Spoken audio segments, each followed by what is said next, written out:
So, the topic that I'll be talking about is assistive technology tools for reading disabilities. So, why did I choose this topic? I chose this topic because um, special education is something I don't have a lot of experience in. And one of the things that comes up a lot in a lot of the classes that I teach are reading disabilities. And so, I wanted to make sure that I was giving the support to my students that they needed.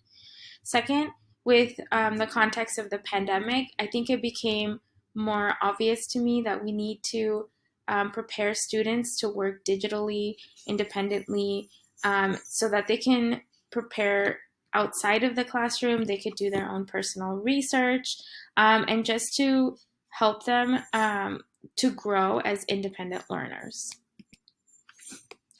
Many of the most common digital needs for reading disabilities are these four. Number one, there's a huge need for read alouds. This is, of course, in audiobooks, but as well as in websites. So when in my class, we often are having kids research on their own. And so there's a huge need for read alouds for that, but also for assignments in order to read the instructions. The next one is speech to text. Students that are still sort of struggling with writing need to be able to have access to a way to participate with their information and their thoughts and opinions on a variety of different formats. The next one is audiobooks. It's related to read alouds, but just being able to follow along with the class texts. And the final one is preferred fonts. This isn't exclusive to just fonts. It could also be about the color of the text, the color of the background, depending on the needs of that particular student. So the four topics that I want to come across is reading assistance tools, helping your students access information digitally by themselves. Voice typing, so being able to work on assignments through speech to text, changing fonts, and some audiobook website tools.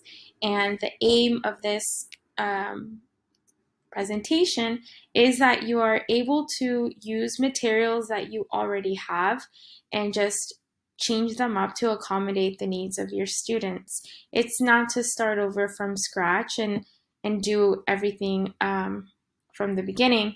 I'm a teacher as well, and so I was looking for ways that I can use the materials that I use currently to help my kiddos. So first, I want to talk about fonts. So in terms of fonts, one of the main things that students need is larger fonts, but they also need fonts that are adjustable for different colors, spacing between letters, and so just to be able to maneuver between all of the different needs. And so I'm going to go through a few add-ons. So Helperbird and Read and Write, they're add-ons through Chrome that you can include. It's very easy to download. You just click on extensions and immediately you can get them.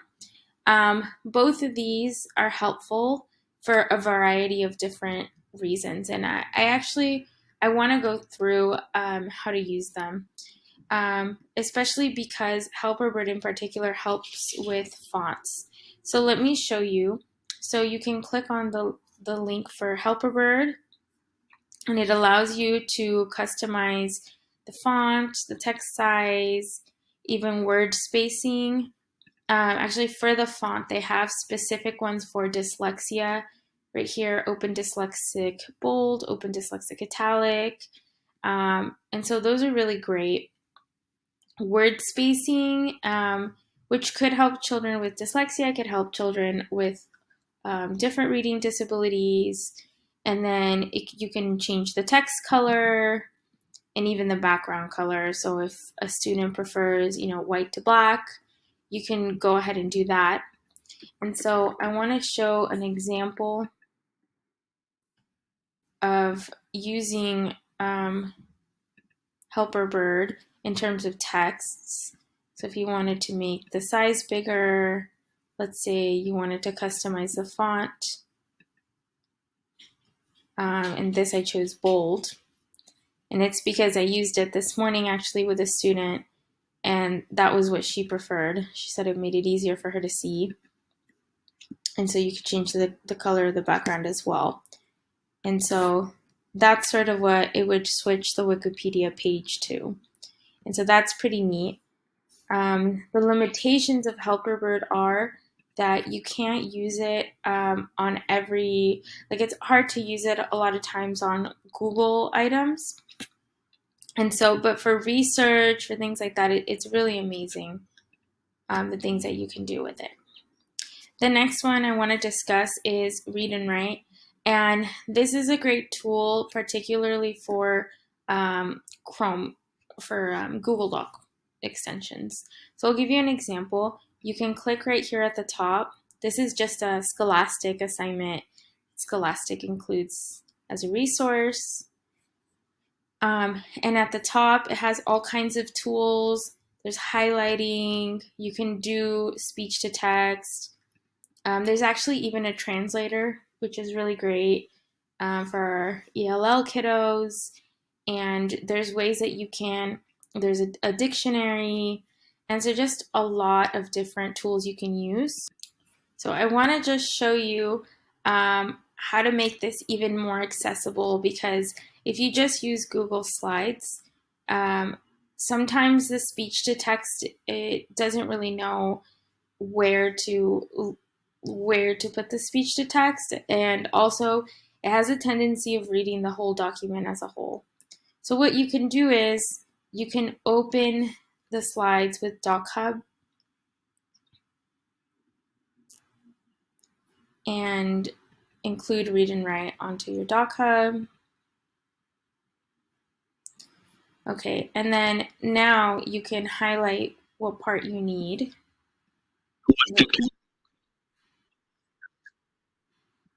And you can add on to the sentence. So you need to pause it. And you can add, he helped change the world of surfing, for example.